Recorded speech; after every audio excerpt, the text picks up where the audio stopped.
Boa noite, pessoal. Que Jesus nos abençoe. Começando mais uma live de quartas. E agora com o nosso projeto leitura do livro A Caminho da Luz, escrito por Chico Xavier, ditado pelo Espírito Emmanuel.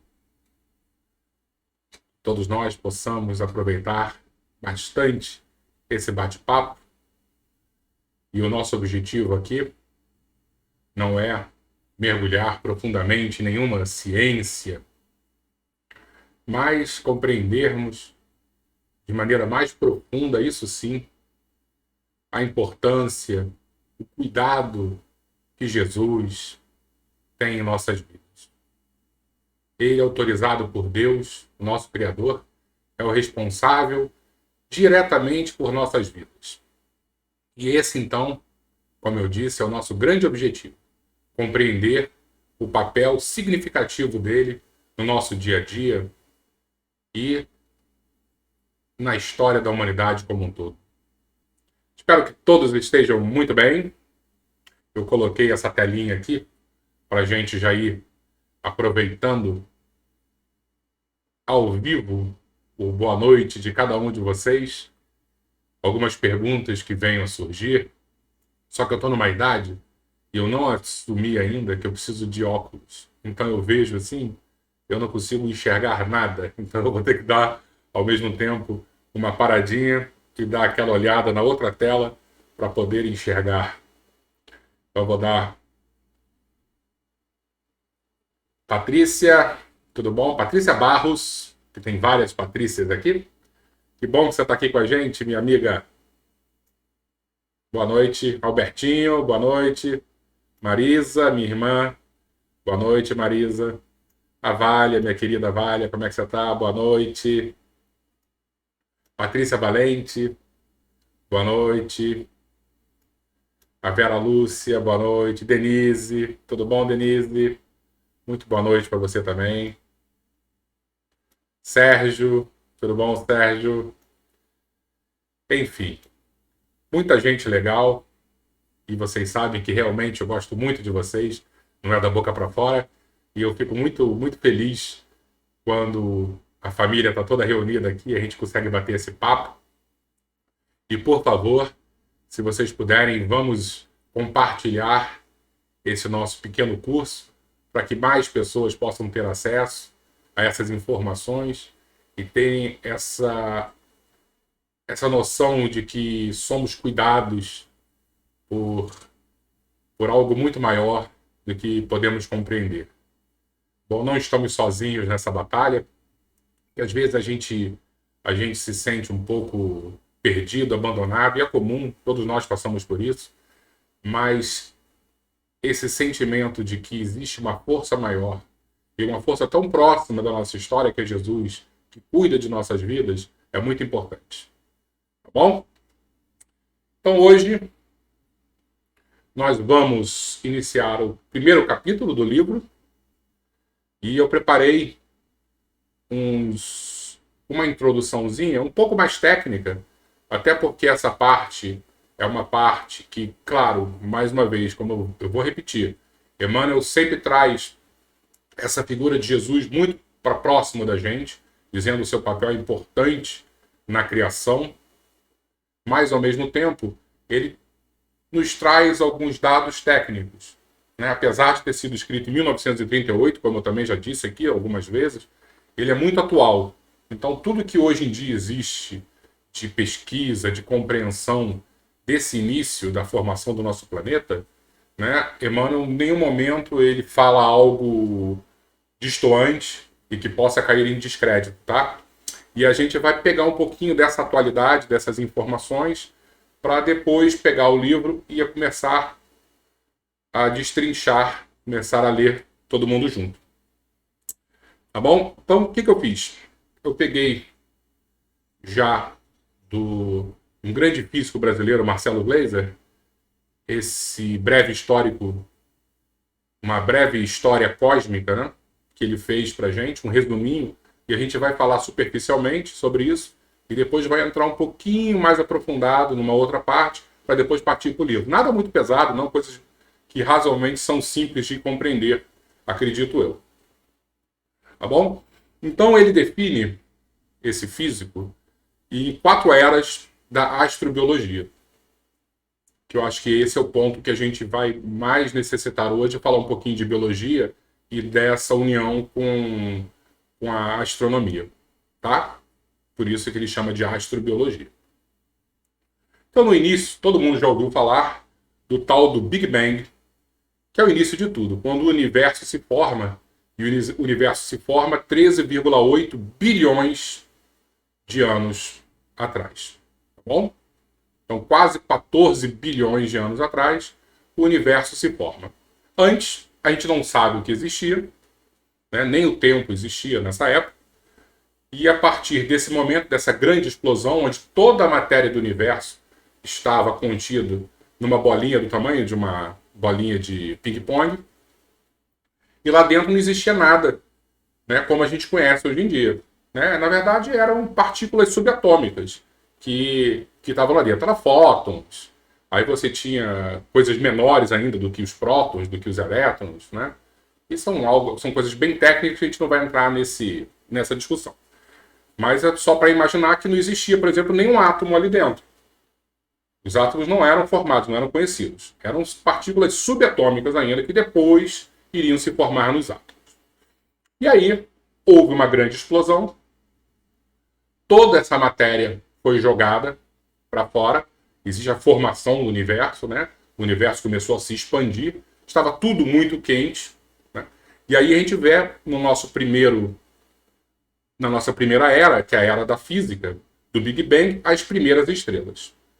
Então, nesse momento, a matéria muito simples, né? Nós tínhamos somente o hidrogênio, o hélio e o lítio, que são os elementos químicos mais assim simples da tabela periódica. E aí é como se todas essas partículas subatômicas começassem a ser jogadas nesse universo e elas começassem a se aproximar e já estava começando a ficar, estava muito quente, elas começaram a se fundir e formaram, por exemplo, o hidrogênio, que é a partícula mais simples que nós temos. E o hidrogênio começou a se unir com outro hidrogênio, tudo pela força gravitacional, e aí começaram a surgir aquelas grandes nuvens de hidrogênio, e cada vez se ficaram mais próximas, a gravitação começou a aproximar cada vez mais o hidrogênio com o hidrogênio, e começaram a formar as primeiras estrelas. Então, só para a gente saber, as estrelas são formadas por hidrogênio, tá? E a força da estrela é tão grande, que quando a gente pensa, por exemplo, no nosso Sol, a gente está pensando em quê? Numa estrela de tamanho bem pequenininho. Essas estrelas do início da formação do universo eram muito, mas muito maiores. E por serem muito maiores, tinham muito mais força gravitacional e queimavam o hidrogênio com uma velocidade muito maior do que o Sol. O nosso Solzinho queima. Por exemplo, a nossa estrela, que a gente chama de Sol, ela tem uma vida de 10 bilhões de anos. Ela já viveu 5 bilhões e vai viver mais 5 bilhões. Essas estrelas viviam apenas assim alguns milhões de anos, porque eram muito maiores, tinham muito mais força. É como se você tivesse um forno com uma potência muito maior, então você vai cozer lá um prato muito mais rápido que um forno porcaria. E quando você tem muito hidrogênio e virou essa estrela gigantesca, o hidrogênio vai se ligar a um outro hidrogênio, essa ligação, que seria uma fusão atômica, vai gerar um outro elemento químico chamado hélio, e daqui a pouco todo o hidrogênio se transforma em hélio, daqui a pouco todo o hélio se transforma em lítio, daqui a pouco todo o lítio vai se unir a outro lítio, vai se transformar em carbono, e assim vai até chegar no ferro, que é muito estável, e aí acontece uma grande explosão, que a gente chama de supernova, e o universo era bombardeado. Agora, lembra que aqui nesse iniciozinho era hidrogênio, hélio e lítio.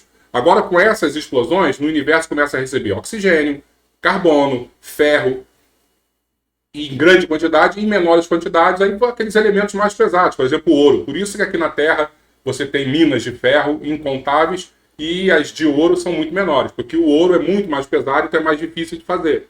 O ferro é muito mais fácil de fazer.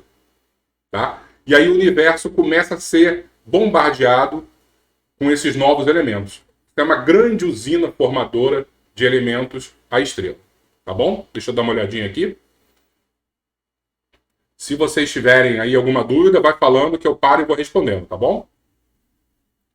Vamos então para a segunda era, que é a era da química, que são as primeiras estrelas aos sistemas planetários.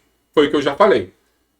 As estrelas foram se formando através desse hidrogênio e foram cuspindo novos elementos. E esses novos elementos, mais para frente, vão se juntando e formando sistemas planetários. Então, se o universo tem 13,8 bilhões de anos, a Terra demorou para se formar uns 9 bilhões de anos, tá? Porque a Terra tem só 4,5 bilhões de anos. Então foram 9 bilhões de anos até iniciar o processo de formação da Terra. Então deu tempo para muita coisa acontecer nesse universo, nesses 9 bilhões de anos, desde a sua criação até a formação do planeta Terra, até o início da formação do planeta Terra. Depois nós vamos para a era da biologia, né? Porque a Terra vai se formar e a vida vai precisar existir, surgir aqui no planeta Terra.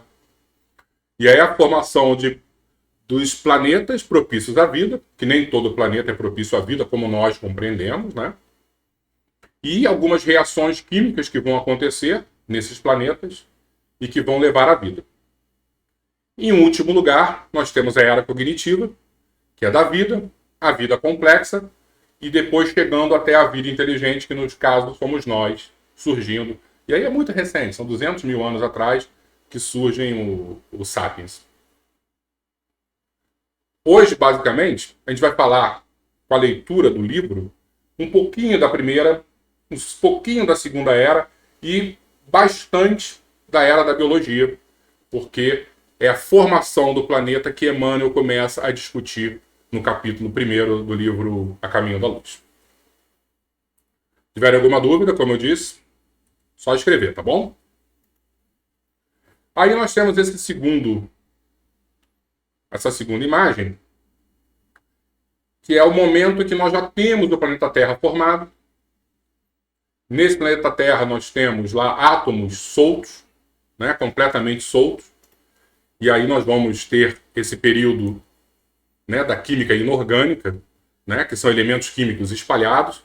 E chega um momento que esses elementos químicos deixam de estar espalhados e começam a se agrupar, formando aí a nossa química orgânica, que seriam os elementos já baseados em carbono. Tá?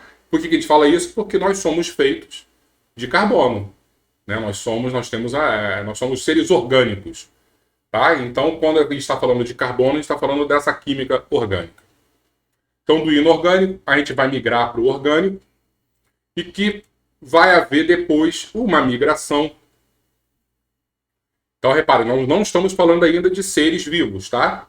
Nós estamos falando de elementos químicos soltos, que seria a parte inorgânica. Esses elementos vão se juntando, tipo um carboninho, vai se juntar com 4 hidrogênios, vai formar um metano, que aí nós já estamos trabalhando com uma química orgânica, e aí daqui a pouco esses elementos orgânicos vão se juntar e vão se formar, por exemplo, um aminoácido, depois uma proteína, e aí essa parte é a terceira parte daí do nosso gráfico, que a gente já está falando da bioquímica. Depois, existe um salto do aminoácido para a proteína até chegar na vida, a vida mais simples possível, né? Ninguém sabe direito como é que é, e que ninguém entende. A ciência não sabe como ocorreu essa passagem da bioquímica para a primeira vida. E eu acho, e o que eu tenho lido, é que a previsão é que ninguém nunca nem vai saber. Porque é tão complexo esse processo que as pessoas não têm noção nenhuma de como aconteceu essa criação da vida. Depois dessa primeira vida, que seria uma protocélula, sei lá o que é, vai gerar uma célula procarionte. Para quem não lembra, a célula procarionte é que não existe ainda o envoltório nuclear, né, em torno dessa célula. É bem simples ainda. E isso só ocorreu, a criação dessa célula procarionte aí, 1 bilhão de anos depois do início da formação do planeta. Então demorou 1 bilhão de anos para que a primeira célula extremamente simples surgisse. Olha o tempo que demorou. Depois existe uma migração da célula procariota para eucariota, que aí já é a célula que a gente conhece, né? São as nossas células que têm envoltório nuclear. A Terra já tinha 3 bilhões de anos. Então olha quanto tempo demorou para que isso... E por que eu estou falando isso tudo? Para a gente perceber como é complicado, como foi complicado para a vida surgir no nosso planeta. A gente está falando de 3 bilhões de anos para surgir uma célula como a gente conhece, tá? A nossa célulazinha, com envoltório nuclear. E nesse momento dessas células surgindo, e aí a gente vai fazer uma pausa bem interessante aqui para falar sobre o Livro dos Espíritos, que eu sempre tive uma grande dúvida em relação a uma questão do Livro dos Espíritos. A gente entende perfeitamente a necessidade da reencarnação. Por que nós reencarnamos? Porque a gente precisa, né, evoluir. Então, uma vida só não é o suficiente. Então, a gente precisa voltar diversas vezes para aprender todos os fatores, todas as questões, né, seja físicas, existenciais, amadurecimento. A gente precisa voltar diversas vezes. Para mim, sempre isso foi muito fácil. Só que a minha grande questão era por que nós precisamos reencarnar? A gente poderia muito bem evoluir no plano espiritual, né? Eu não preciso vir para a Terra para encarnar. Para quê? Eu posso evoluir no plano espiritual. E aí tem uma pergunta no Livro dos Espíritos que uma parte da resposta eu nunca compreendi direito. E aí eu vou fazer uma pausa aqui com vocês, que eu vou ler. E aí a gente vai voltar para esse ponto, né, onde a vida está surgindo. Então vamos lá. Qual o objetivo da encarnação dos espíritos? Essa é a pergunta número 132 do Livro dos Espíritos. Aí os espíritos respondem assim: Deus lhe impõe a encarnação com o fim de fazê-lo chegar à perfeição. Para uns é expiação, para outros missão. Mas para alcançar essa perfeição, tem que sofrer todas as vicissitudes da existência corporal. Nisso é que está a expiação. Visa ainda outro fim encarnação. Aí esse era o ponto que eu olhava assim, que outro fim é esse? O de pôr o espírito em condições de suportar a parte que lhe toca na obra da criação. Então está dizendo que quando a gente encarna, nós de alguma forma estamos trabalhando na obra da criação. Olha que importante essa informação. Para executá-la, é que em cada mundo toma o espírito um instrumento de harmonia com a matéria essencial desse mundo, a fim de aí cumprir, daquele ponto de vista, as ordens de Deus. É assim que, concorrendo para a obra geral, ele próprio se adianta. A ação dos seres corpóreos é necessária à marcha do universo. Deus, porém, na sua sabedoria, quis que nessa mesma ação eles encontrassem um meio de progredir e de se aproximar dele. Deste modo, por uma admirável lei da providência, tudo se encadeia, tudo é solidário na natureza. Então ele está dizendo que quando estamos encarnados, de alguma maneira nós estamos contribuindo com a marcha do universo. E aí, olha que interessante, quando a gente está falando dessas células eucariotas, né, que tem esse envoltório nuclear, houve uma mutação nelas, e aí de repente essas células começaram a fazer fotossíntese. Quando uma célula dessa começa a fazer fotossíntese, ela vai expelir oxigênio. Então, uma célulazinha teve uma mutação.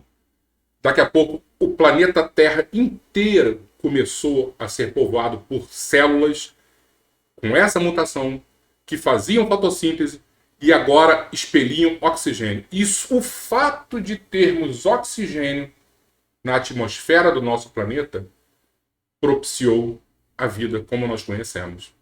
Então vocês entendem que uma célula, não estamos falando de nenhum ser humano pronto, apenas uma célula ajudou no processo de criação. E nesse momento a gente vê assim, como nós, encarnados aqui, também temos condições, de alguma maneira, ajudar no progresso desse universo. Então é por isso que a gente encarna. Que todos nós, de alguma forma, temos participações decisivas no progresso da criação. Ok? E aí, como eu estava dizendo, da célula eucarionte teve essa migração, a vida surge, ninguém sabe como aconteceu. Nós temos agora seres multicelulares, e aí chama-se a explosão do Cambriano, né?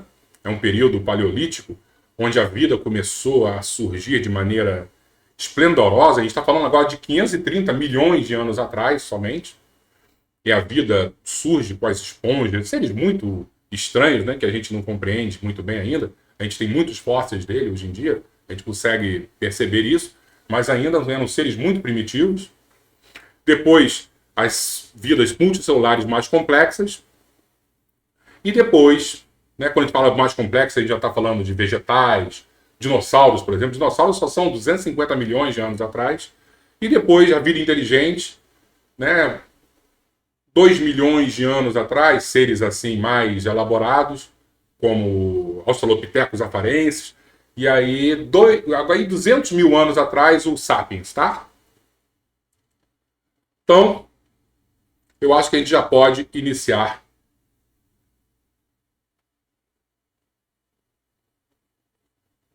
Ó, o Albertinho está perguntando sobre o tempo, né? Exatamente, Albertinho. Se não tivermos paciência, eu fico imaginando esse grupo aí que Jesus operou na Terra, esperar 3 bilhões de anos para surgir a primeira. Se eu tivesse alguém impaciente, dá 3 minutos, a gente já fica impaciente hoje em dia para fazer um miojo, que dirá 3 bilhões de anos, né? Então, o tempo é muito importante para a nossa evolução. Ótima pergunta, Albertinho. Então, acho que agora a gente já pode iniciar a nossa leitura, porque já fizemos a introduçãozinha que eu precisava fazer.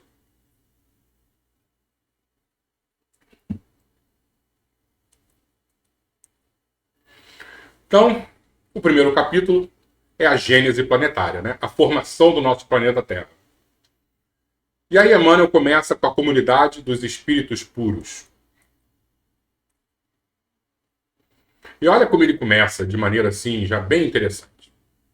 Rezam as tradições do mundo espiritual que na direção de todos os fenômenos do nosso sistema existe uma comunidade de espíritos puros e eleitos pelo Senhor Supremo do Universo, em cujas mãos se conservam as rédeas diretoras da vida de todas as coletividades planetárias. Então existe uma tradição, não está em livro, não está em nada, né? É aquela, o boca a boca, né? Só que a gente está falando de espíritos muito elevados e que existe essa tradição no mundo espiritual e que nós temos aí grupos de espíritos puros, extremamente evoluídos e que foram escolhidos pelo Criador, Deus, Ele Deus. E aí já deixa bem claro, existe Deus e esse Deus tem ingerência direta nas decisões do universo. Ele não é um ser que fica lá, só criou as leis, não. Ele define assim, ó, você, meu filho, você vem cá, esse grupo aqui vai trabalhar nesse sistema para controlar, para fazer as coisas. Essa comunidade de seres angélicos e perfeitos, do qual é Jesus um dos membros divinos, e aí já deixa claro que Jesus, aquele que veio há 2000 anos, encarnar aqui, no meio da barbárie, ele é um desses seres extremamente evoluídos, puros e perfeitos.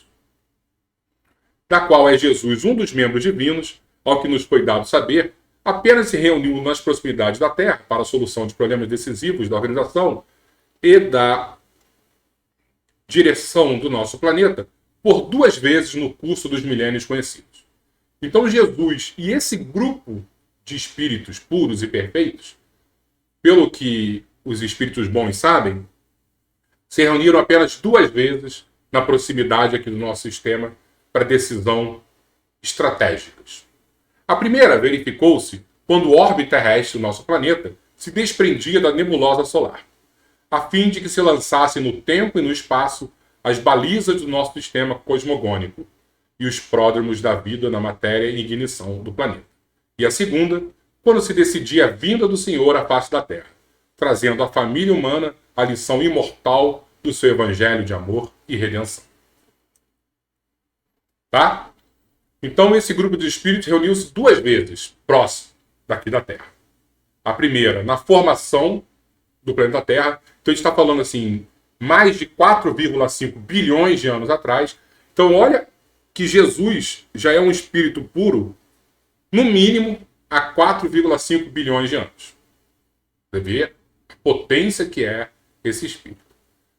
E depois eles se reuniram novamente, próximo da vinda da encarnação de Jesus aqui na Terra, para decidir as questões objetivas, criar todo um planejamento estratégico. Não é assim, desce lá e resolve. Criaram realmente um grande planejamento. E aí, eu fiz essa... Deixa eu achar aqui. Quando a gente fala, imagina o seguinte. Estava acontecendo isso. O planeta Terra está se formando. Né? Você vê que tem uma luzinha lá no fundo, que é o Sol. E aí nós temos aqui uma nebulosa, né, com diversos elementos. Daqui a pouco isso vai se aproximar um do outro por causa da gravidade. E vai se formar um planetinha nessas condições. Repara que vai demorar muito tempo até chegar nessas condições. Mas vai se formar. Os espíritos puros estavam se reunindo para decidir como as coisas iam acontecer nesse planeta Terra em formação. Já pararam para pensar nisso? A importância desses espíritos e que eles estão realmente no controle das nossas vidas e que muitas vezes a gente nem se percebe disso, né? Não para pensar, acha que Deus não existe. Não é tão simples não, né?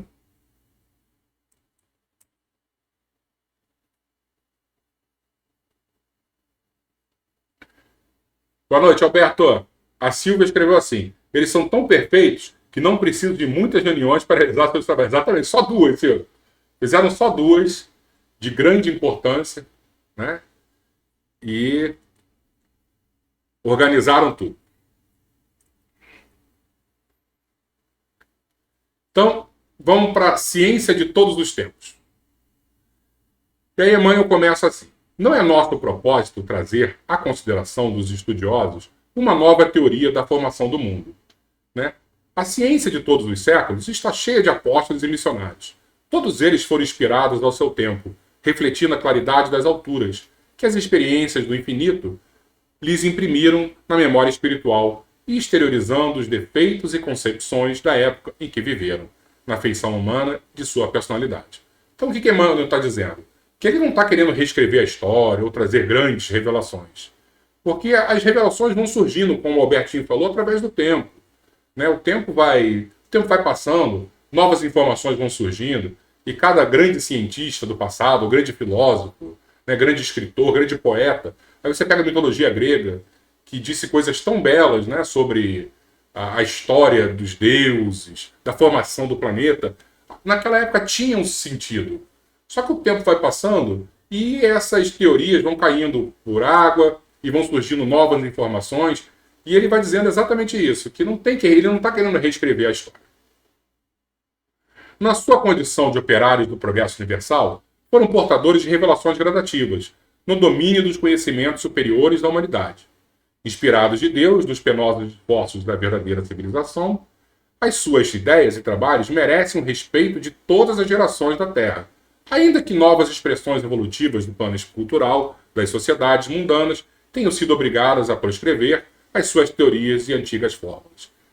Enfim, todos merecem respeito, ainda que tenham caído em descrédito, que tenham se mostrado que não eram verdadeiras, né? Que faz parte, é um reflexo da época.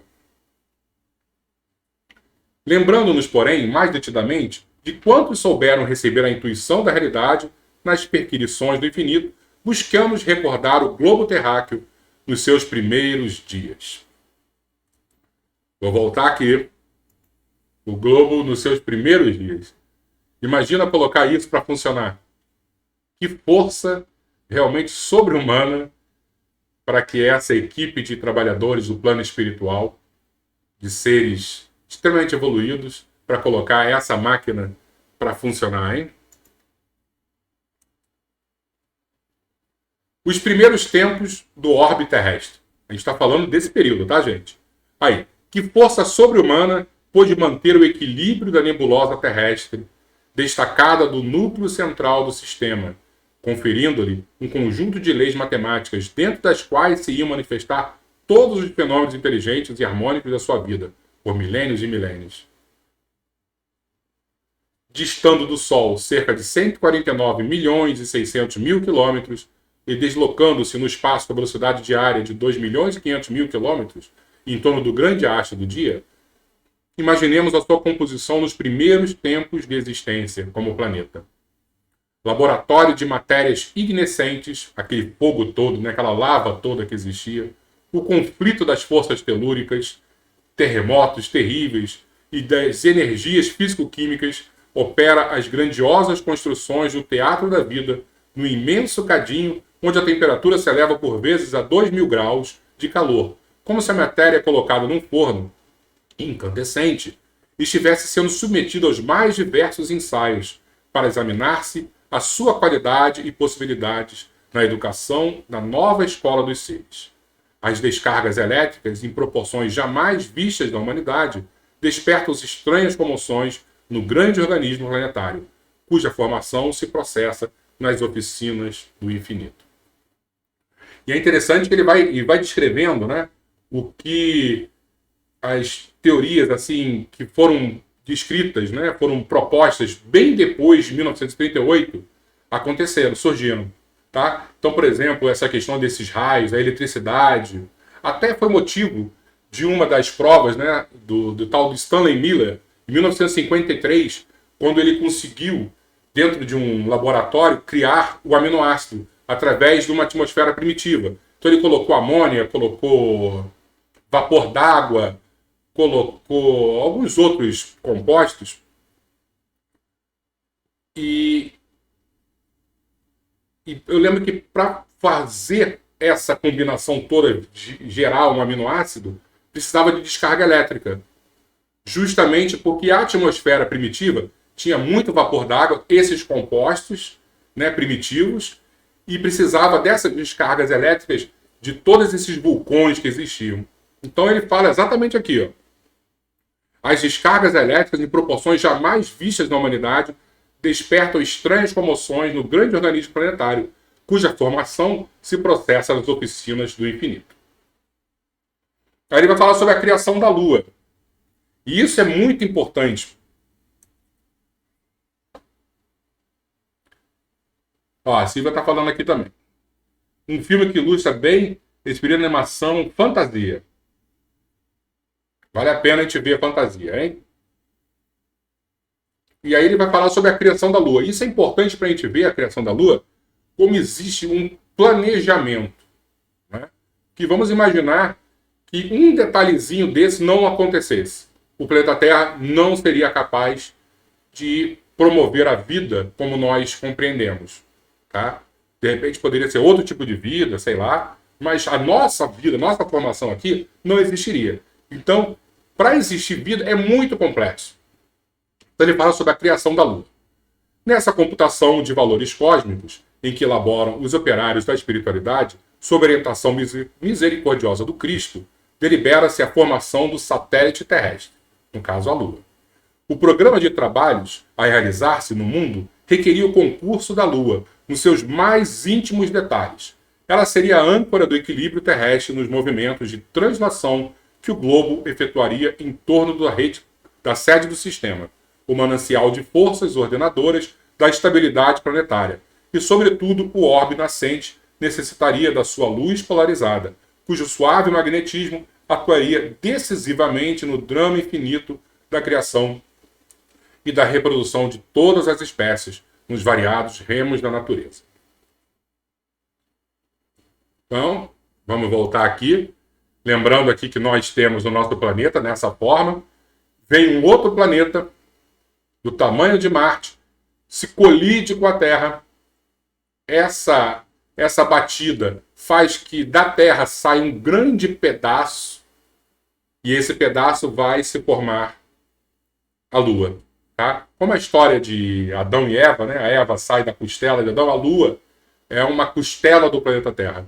Foi uma grande batida num outro planeta, e esse outro planeta já foi embora, e gerou-se a Lua. E aí, nesse momento, a gente vê aqui a nossa luazinha girando, e ela, né, a gente não vai entrar em detalhes aqui, mas a inclinação da Terra, né, o movimento de translação e rotação são tão perfeitos para que exista a vida aqui.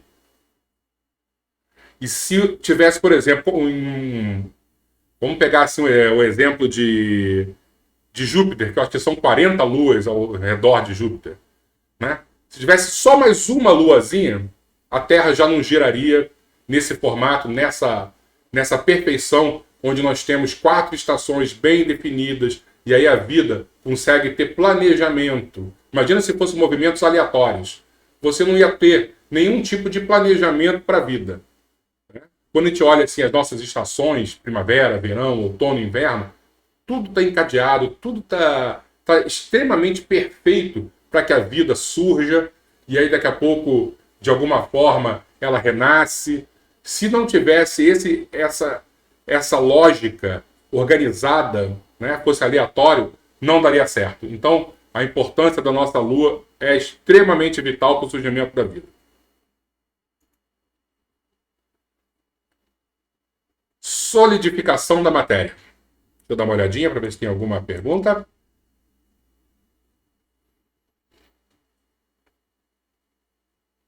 Quanta paciência aguardar as condições corretas para as reações químicas e físicas ocorrerem. É isso mesmo, Patrícia.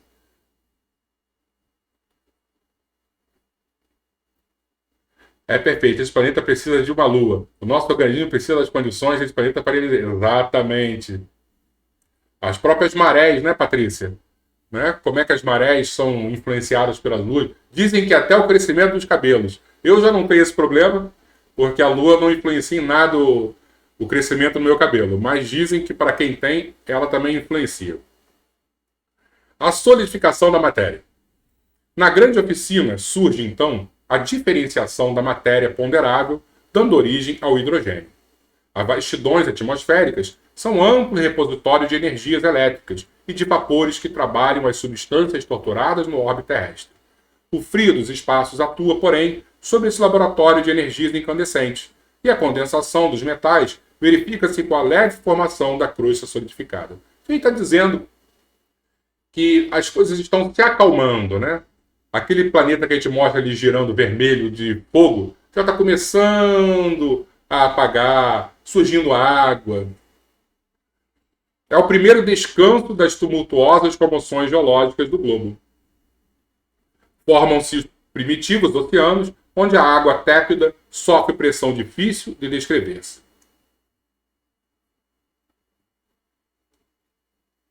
A atmosfera está carregada de vapores aquosos e as grandes tempestades varrem em todas as direções da superfície do planeta, mas sobre a Terra o caos fica dominado como por encanto. As paisagens aclaram-se fixando a luz solar que se projeta nesse novo teatro da evolução e vida. As mãos de Jesus haviam descansado após um longo período de confusão dos elementos físicos da organização planetária. Isso aí, para mim, é uma poesia, né? A gente olha, as mãos de Jesus, chega um momento que podem descansar. Eu fico imaginando a quantidade de trabalho, de preocupação, de interesse, de cuidado com a nossa casa em formação. Como existe um amor que a gente não consegue perceber, né, entre Jesus para toda a humanidade. E aí, Jesus, você vai descer ali para dar o exemplo. Ah, lógico que ele iria. Ele é o pai, dentro de uma certa ótica, né? Claro que o nosso pai é Deus, mas ele é aquele paizão que cuida da humanidade, que está sempre preocupado conosco. Viria diversas vezes, se fosse necessário.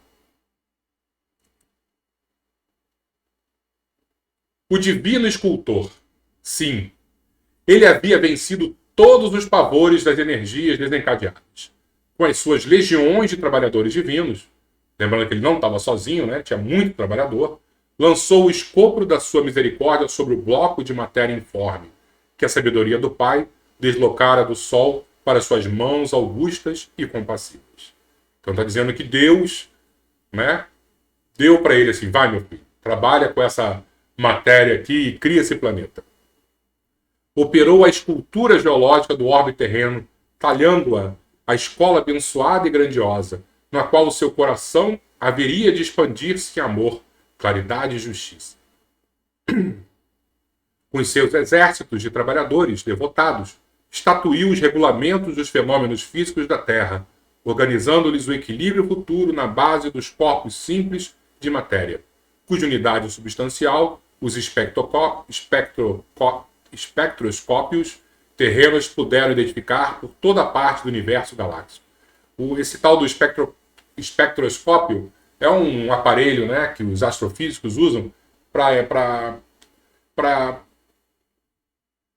entender de que matérias são feitas, por exemplo, as estrelas, né, alguns cometas. Então é como se fosse um óculos, um binóculo que você olha e aí aparecem umas linhas e a partir dessas linhas você identifica de que elementos são feitos, tá?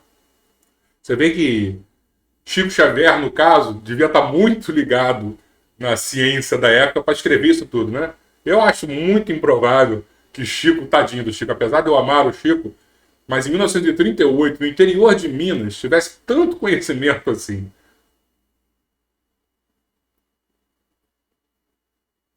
Organizou o cenário da vida criando sob as vistas de Deus o indispensável existência dos seres do porvir. Fez a pressão atmosférica adequada ao homem, antecipando-se ao seu nascimento no mundo, no curso dos milênios. Olha isso. A pressão atmosférica já foi calculada muito tempo antes do homem surgir, justamente já prevendo essa obra da criação. Um planejamento perfeito. Por isso que as pessoas não conseguem entender, né? Não, como é que surgiu a vida? É o acaso? Mas quando a gente olha assim, o acaso ele conspirou muito a favor da vida, né? Aí nesse momento, eu acho também a pessoa que não acredita em Deus também está usando da fé dela, da fé de que não existe. Porque a minha lógica diz que existe um ser inteligente nos guiando e fazendo com que pudéssemos existir de maneira tão plena, né? Mas fé é fé. Fez a pressão atmosférica adequada ao homem, antecipando-se ao seu nascimento no mundo, no curso dos milênios, estabeleceu os grandes centros de força da ionosfera e da estratosfera, onde se harmonizam os fenômenos elétricos da existência planetária e edificou as usinas de ozônio a 40 e 60 quilômetros de altitude, para que filtrassem convenientemente os raios solares, manipulando-lhes a composição precisa à manutenção da vida organizada no orbe. Definiu todas as linhas do progresso da humanidade futura, engendrando a harmonia de todas as forças físicas que presidem o ciclo das atividades planetárias. Então ele fala da camada de ozônio que nos protege. Ele dá a entender que a todos os mínimos detalhes existia o planejamento de Jesus e seus colaboradores para que surgisse a vida. E aí já estamos chegando no final. Ele fala sobre o verbo na criação terrestre. A ciência do mundo não lhe viu as mãos augustas e sábias na intimidade das energias que vitalizam o organismo do globo. Substituíram-lhe a providência com a palavra natureza. Então, quando a gente fala, a natureza é perfeita, não. Vamos falar, Jesus é perfeito. Jesus planejou isso tudo. Em todos os seus estudos e análises da existência. Mas o seu amor foi o verbo da criação do princípio. Como é e será a coroa gloriosa dos seres terrestres na imortalidade sem fim. E quando serenaram os elementos do mundo nascente, quando a luz do sol beijava em silêncio a beleza melancólica dos continentes e dos mares primitivos, Jesus reuniu nas alturas os intérpretes divinos do seu pensamento. Viu-se então descer sobre a Terra, das amplidões dos espaços ilimitados, uma nuvem de forças cósmicas que envolveu o imenso laboratório planetário em repouso. Então Emmanuel está dizendo que, ok, criamos a escola. o planeta está formado de maneira bem equilibrada agora. Então agora vamos fazer o grande final, a cereja do bolo. E ele reuniu aquele exército de trabalhadores e aí vieram para a Terra. E aí, daí a algum tempo, na crosta solidificada do planeta, como no fundo dos oceanos, podia-se observar a existência de um elemento viscoso que cobria toda a Terra. Estavam dados os primeiros passos no caminho da vida organizada. Com essa massa gelatinosa, nascia no orbe o protoplasma e com ele lançaria Jesus à superfície do mundo o germe sagrado dos primeiros homens. E aí, voltamos àquele nosso slidezinho, por isso que eu fiz ele, para a gente ver. Da bioquímica para a primeira vida, ninguém sabe como foi feito. E Emmanuel diz claramente, foi o momento que, agora já podemos criar a vida. E aí surge essa forma gelatinosa, né? E ninguém compreende como foi feito e dizem grandes cientistas que nunca seremos capazes de compreender. Mas claramente foi Jesus que deu esse primeiro passo para a vida surgir aqui na Terra. Isso para mim é uma poesia, pessoal.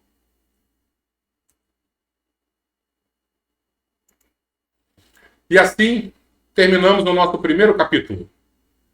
Vamos dar uma lida aqui no que nós temos.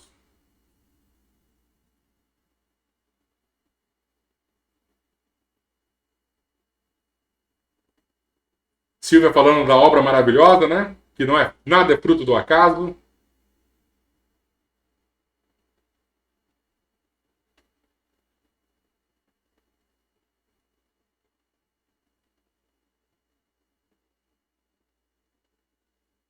Uma poesia, né, Patrícia? Emmanuel realmente é maravilhoso. Co-criadores de Plano Maior. Depois a gente tem que fazer a leitura desse livro, hein? Evolução em Dois Mundos, que fala bastante sobre isso também. Albertinho falando, o livro foi psicografado pelas mãos de irmão Chico Xavier, um homem de vida muito simples. É a união da asa do amor com a da ciência. O voo pássaro é calmo, tranquilo e pleno. É isso, Albertinho. Eu não sei vocês, mas eu gostei bastante desse nosso primeiro capítulo e acho que vamos ter boas semanas pela frente, lendo, conversando, né? E dando aquela, às vezes, parada para devagar, né? Para filosofar. E tem muito assunto legal, né? Interessante para gente conversar aqui. Espero que vocês tenham gostado. Mais uma vez, eu gostei bastante. Eu fiquei muito impressionado quando eu li novamente esse livro agora e pude dar uma vasculhada nas teorias que vem surgindo, que vem pipocando por aí. E como Emmanuel ele é atual, né? Como Emmanuel realmente ele é um espírito que apesar do livro ter sido escrito em 1938, ele consegue ser profundo, né, e antecipar diversas revelações. Enfim, acho que é o momento de fazermos a nossa oração de agradecimento e olhar de maneira mais especial ainda para Jesus. Porque eu lembro de um livro que Chico psicografou, foi o primeiro livro que ele psicografou. O primeiro livro que ele publicou foi Parnaso de Além Túmulo. Mas o primeiro livro psicografado, o título eu não lembro direito, eu acho que era Cartas de uma Morta, que foi a mãe do Chico, que era o espírito que escreveu esse livro com ele. E ela cita algumas vidas em outros planetas, tal, e ela cita um planeta onde todos os espíritos que ali habitam, repara que ela não está falando de corpos físicos como os nossos, né? Nesse momento a gente vê que existem diversas formas de vida. E ela diz que esses espíritos são tão evoluídos que todos estão conectados psicamente uns com os outros. Então o que um está sentindo, o outro de alguma forma sente também. E é um planeta evoluído, mas longe de ser um planeta habitado por espíritos puros, como Jesus, por exemplo. E é nesse momento que a gente consegue perceber a dimensão da conexão de Jesus com as nossas vidas. Com certeza Jesus sabe exatamente o que estamos sentindo, o que estamos passando, o que estamos sofrendo, o que realmente necessitamos.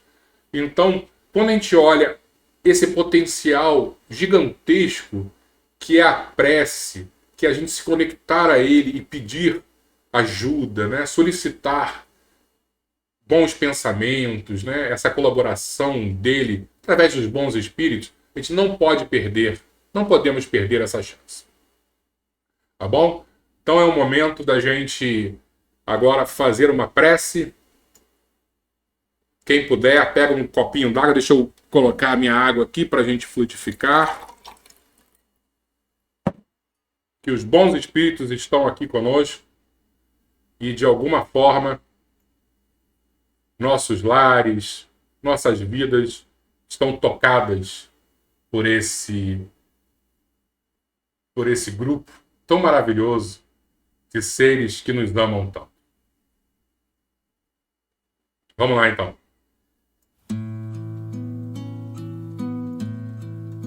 Vamos fechar os nossos olhos. Vamos nos imaginar no nosso jardim da nossa casa espírita, reunidos, de mãos dadas, ouvindo a música que nos acalma, respirando o odor das rosas, das flores, da terra, olhando para o céu. Não existe mais a tenda, não existe nenhum empecilho. Somos nós e as estrelas que brilham, nos convidando ao amor, ao perdão, à conexão com o Criador. E esse convite é tão profundo. Imediatamente, não estamos mais nos vendo no plano físico, como se a nossa alma fosse arrebatada às luzes que governam todo o sistema. Toda energia que ultrapassa os nossos corpos físicos, mentais, nos trazem a saúde, nos trazem o bem-estar, a paz profunda. Fazemos parte desta família de seres que nos amam profundamente. Nos sentimos integrantes deste grupo. Sabemos das nossas limitações, das nossas dores, problemas. Isso não vem ao caso agora. O que nos interessa neste momento é reconhecermos que somos amados e protegidos por eles. E basta um olhar do Mestre para que todas as nossas dores sejam resolvidas. Obrigado, Senhor. Obrigado por essa conexão com o mais alto. Que a tua paz esteja em nossos corações e que nossos lares sejam abençoados por ti, hoje e sempre. Assim seja, Senhor.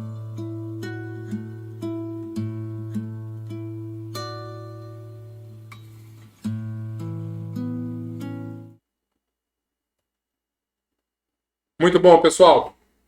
Bebi a minha aguinha aqui.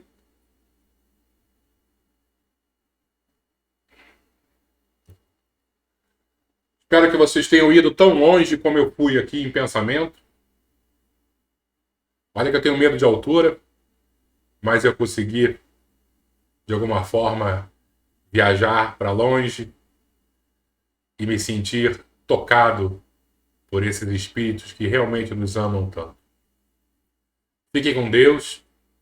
Se puderem, compartilhem esse vídeo para que mais pessoas possam também ter essa noção de quem é Jesus, quão importante Ele é em nossas vidas e de que basta uma oração nossa para que Ele lance o olhar de compaixão para as nossas vidas.